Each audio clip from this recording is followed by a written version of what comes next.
David, on this week's Positive Regression, we go in depth on Kevin Harvick. Look, last year he won 9 races. This year so far, still at 0. Again, we go into major detail on this week's episode. But if you're looking at one thing, what is the biggest difference for the 4 team from 2020 to 2021? Speed, in a word. This is the first time since 2014 when Harvick and Childers were initially paired together at Stewart-Haas Racing, where they have a car that ranks outside the top 4 fastest in the Cup Series. They rank 10th. And looking at Harvick's production, he's a 550 guy. But if you look at SHR's focus this season, they're on the 750 tracks. Their fastest tracks this year have been Phoenix, Dover, Richmond, Nashville, New Hampshire.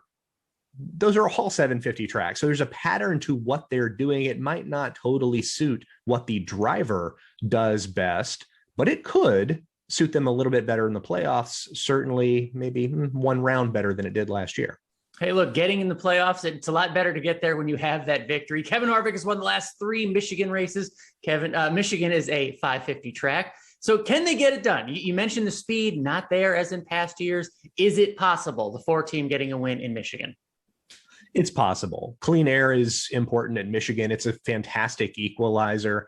But I go back to the Kansas race. His best finish of the year was a second place run. Before the race that day, Rodney Childers told Kevin Harvick, look, you're going to have to race differently than you've ever raced. Fight and claw for every position. And Harvick ranked first that day in adjusted pass efficiency. It was stingy defense of his position. It was good pit stops, mistake-free pit stops. And it's going to have to be that kind of day. You can't lose track position when you don't have speed. We have seen Harvick do it. It's very difficult, but if anyone can scrap and claw, it's certainly Kevin Harvick.